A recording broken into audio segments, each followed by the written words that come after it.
লন্ডনে খালেদা জিয়ার চিকিৎসা চলবে বলেছেন ওয়ান স্টপ সার্ভিসে। আরও জানিয়ে দেব, গাজীপুরে বেক্সিমকো কারখানা খোলার দাবিতে ফের শ্রমিক বিক্ষোভ, সড়ক অবরোধ, ভাঙচুর ও প্রধান উপদেষ্টার সঙ্গে জার্মান ফেডারেল মন্ত্রী দ্বিপক্ষীয় বৈঠক। সর্বশেষ জানিয়ে দেব, সমালোচনার কারণে সুইবার বুলিং সংক্রান্ত বিধান বাদ আইসিটি বিভাগ।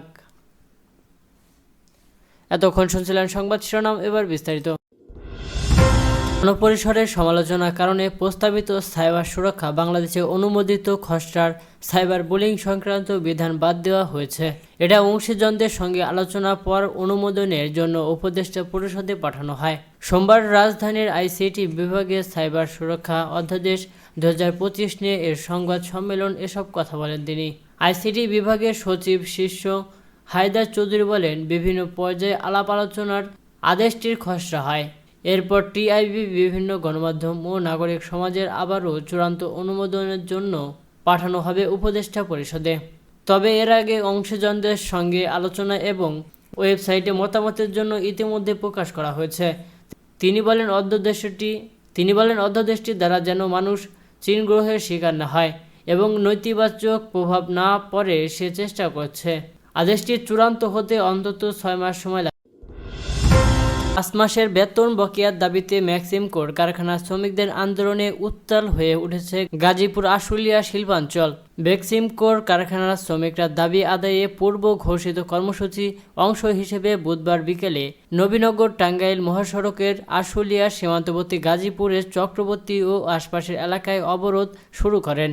এ সময় বিক্ষুব্ধ শ্রমিকরা মহাসড়কে চলাচলরত 2টি বাসসহ কয়েকটি ট্রাকে আগুন ধরিয়ে দেয়। খবর পেয়ে সেনাবাহিনী, পুলিশ ও ফায়ার সার্ভিসের সদস্যরা ঘটনাস্থলে পৌঁছে পরিস্থিতি নিয়ন্ত্রণে আনে। এতে নবীনগর চন্দ্রা মহাসড়কের দুই পাশে শত শত যানবাহন আটকা পড়লে দীর্ঘ যানজটের সৃষ্টি হয়।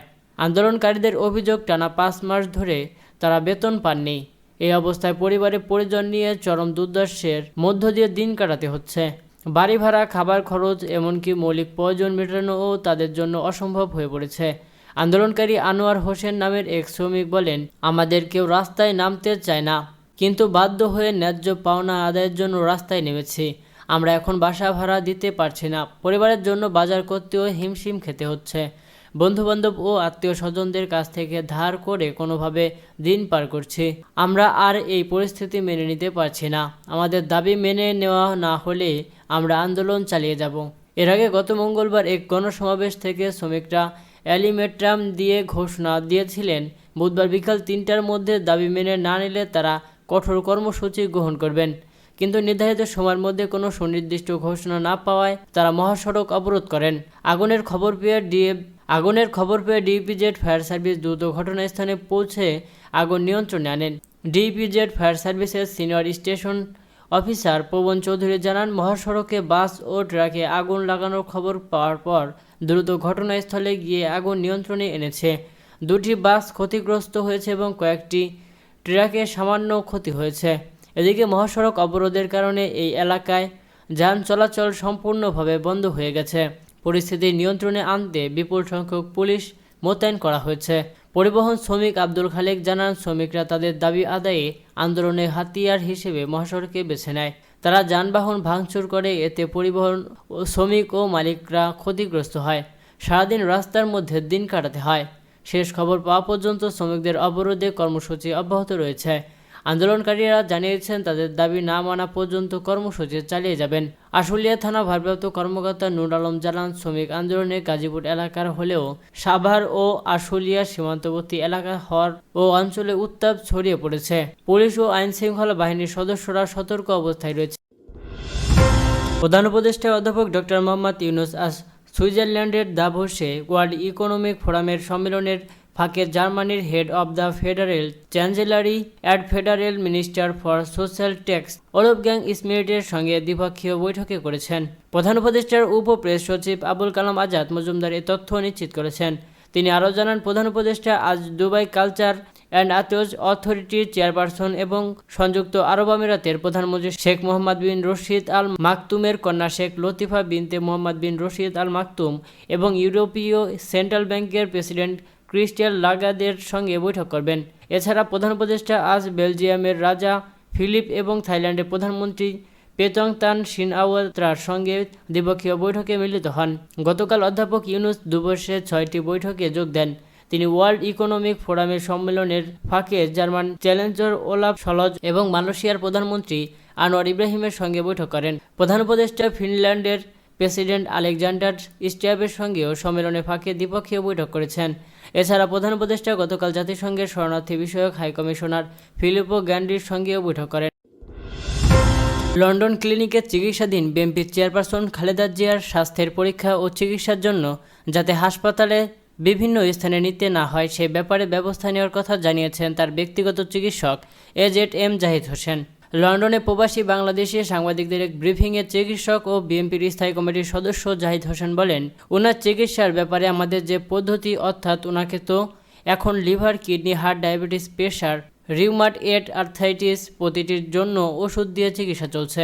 জাহিদ হোসেন আরও বলেন, এর বাইরেও আরও যদি কোনো চিকিৎসা করা যায় সেজন্য যুক্তরাজ্যের জন হপকিন্স হসপিটালের মেডিকেলের টিমের সদস্যরা এখানে মেডিকেল বোর্ডের সভায় অংশগ্রহণ করেছিলেন, যাতে আমরা এটাকে এক ছাদের নিচে চিকিৎসা, যেটা বলে ওয়ান অ্যাম্ব্রেলার নিচে, অর্থাৎ ওয়ান স্টপ সার্ভিসের মতো, সেটা করার ব্যাপারে ওনারা উদ্যোগ গ্রহণ করেছেন।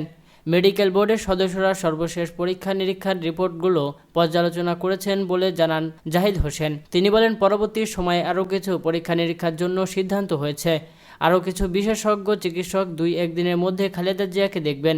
জাহিদ হোসেন উল্লেখ করেন, বর্তমানে যে ওষুধের মাধ্যমে চিকিৎসা পদ্ধতি চলছে সেটার পাশাপাশি মেডিকেল বোর্ডের সদস্যরা খালেদা জিয়ার বয়স এবং স্বাস্থ্যের অবস্থা বিবেচনা করে সবচেয়ে উপযুক্ত চিকিৎসা পদ্ধতি গ্রহণ করবেন। 17 জানুয়ারি শুক্রবার লন্ডনে বিশেষায়িত বেসরকারি হাসপাতাল দ্য ক্লিনিকের অধ্যাপক জন প্যাট্রিক কেনেডির নেতৃত্বে হার্ট, কিডনি, লিভার, অ্যাথাইটিস ও ডায়াবেটিস রোগের বিশেষজ্ঞদের নিয়ে খালেদা জিয়ার চিকিৎসার জন্য মেডিকেল বোর্ড গঠন করা হয়।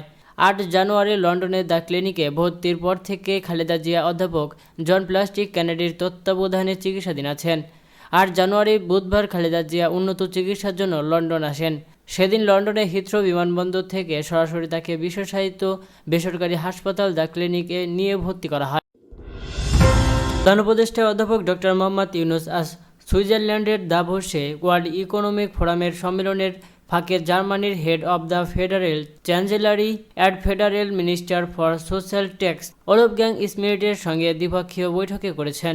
প্রধান উপদেষ্টার উপপ্রেস সচিব আবুল কালাম আজাদ মজুমদার এ তথ্য নিশ্চিত করেছেন।